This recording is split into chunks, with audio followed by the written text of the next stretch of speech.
Say what you mean what you say, and avoid downright sensationalism and embrace upright authenticity.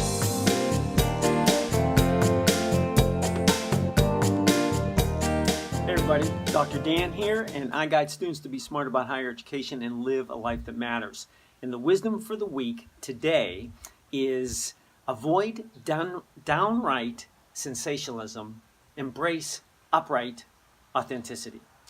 Sensationalism is alive and well today. If you just look at the National Enquirer headlines, and they're designed to grasp you, and so it'd be Bigfoot kept lumberjack as love slave, Hillary Clinton adopts alien baby, Dick Cheney is a robot. He was a former vice president under George Bush. Another headline would be Chimp's head put on a human body.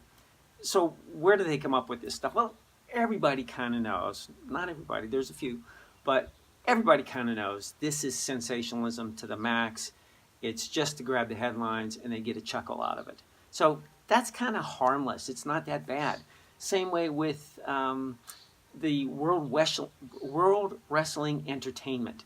It used to be the World Wrestling Federation, but then it got in some legal spiff over in Europe, and so they changed it to entertainment. And so right in the definition, the title of the organization, it's entertainment. And most people know that the professional wrestlers are entertainers. They're out there and they are athletic, they are strong, they are big, but not always the biggest, strongest guy is the champion. And if you hadn't noticed, that's because the guy that wins, he's the best entertainer. And that's who is the champion in the World Wrestling Entertainment Organization. So that's easy to see. But the ones that are harder would be sensationalism in other things, such as academics, where if you've been in higher education, you kind of know there's professors, there's instructors, there's teachers that have a little, and even in high school, they have an arrogance about them. There's this sensationalizing of their smarts or their intelligence. And that's kind of a tricky one because a lot of them are intelligent, but they don't need to sensationalize it. Everybody knows they're intelligent. They don't have to hype it. There's sensationalism in our work where we can throw a bunch of terms around that nobody else knows, and we're just so important because we know this terminology and somebody else doesn't. It's no different than if there's three people, two people know Spanish and the other one doesn't. The two are speaking in Spanish at the expense to lord it over that other person. That's when sensationalism is not good because you're trying to build yourself up. So in talking in terms that only you know is not good. We're going to use it. We'll break down a little video here to give you an example of the difference between authentic, good statements and sensationalized statements. In the last video, I did a little spin-off on this quote that hard work can beat talent when talent doesn't work hard. That's a good statement. It's authentic. It's upright. But this video company took this, redid the title, and they said, and their title was "Hard Work Beats Talent." Period. They left out the keyword "can," and then they added "anyone can win." That's another one that's kind of tricky. So let's talk about that. So this 3.5-minute video has over 1 million views, so people are watching it.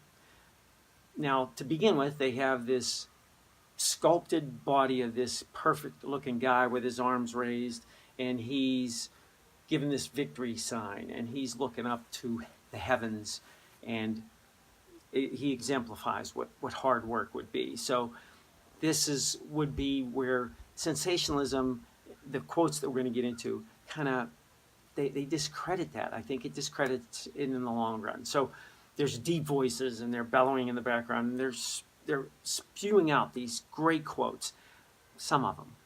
Other ones, sensationalism, not so good. A not so good one would be, in the end, maybe not every time, but in the end, hard work always wins. That's contradictory. We didn't have to sensationalize that. You could have made one quote and just said that hard work wins, but always wins. Maybe not every time.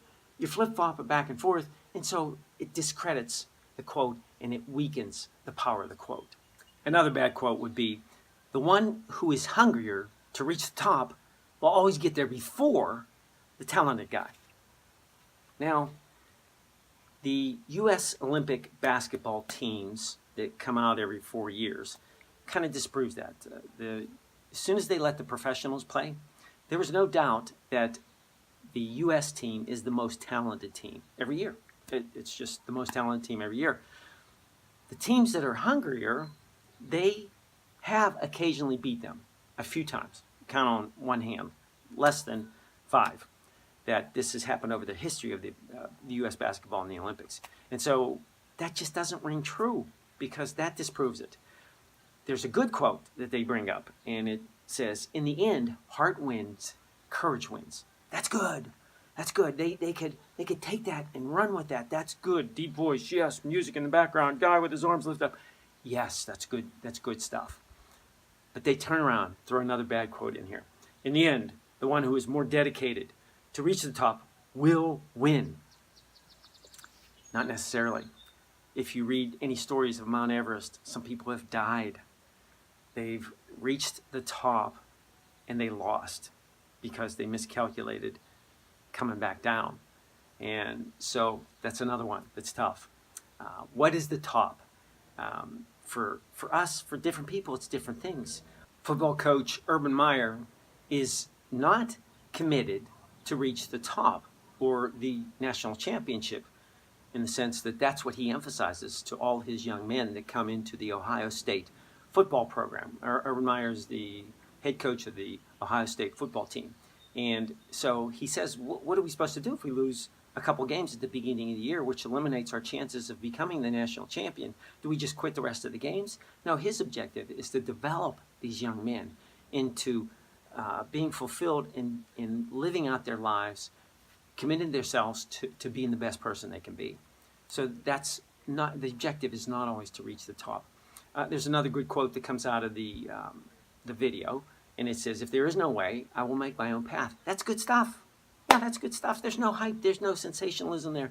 That's just good stuff. I can make my own way. I keep trying. If I fail in certain areas and I fail enough, I can get it that maybe this isn't the niche I'm supposed to be pursuing. And maybe I try something else and I can succeed in there. And then there's other times where I don't quit and I keep getting better, making progress, and I can do this particular area.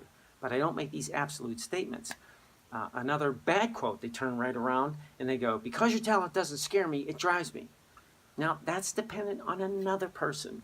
You're leveraging off of another person and acting like everything is a win-lose situation.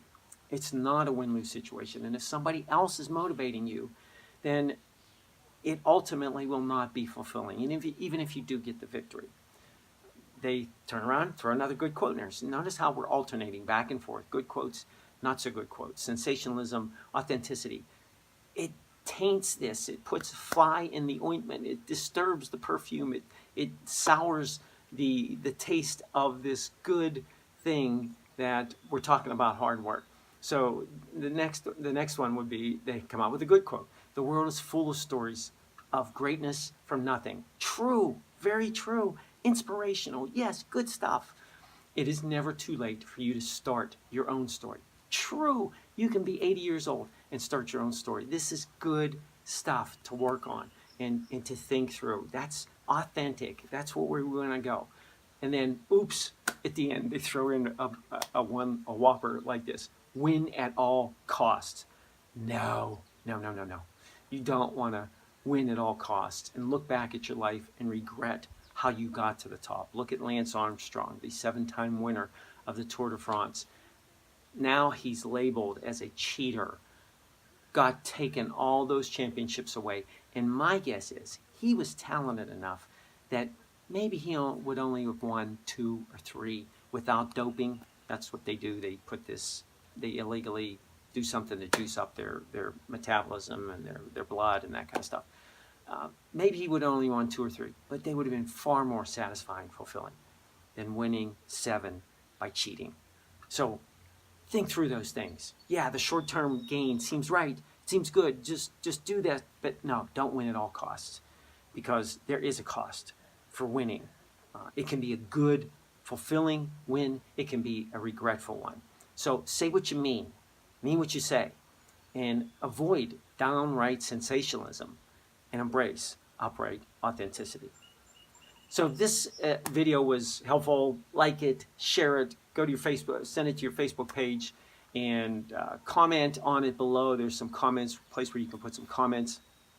Subscribe to my YouTube channel and sign up for this Wisdom for the Week to get put into your mailbox on a weekly basis. I send you this, roughly 10-minute charge and a word of encouragement to get your week going and have you know where you're going with your life, becoming the person you were destined to be, and making a difference in the world. When push comes to shove, emotion is always going to win over reason. So we have to work that carefully, not push the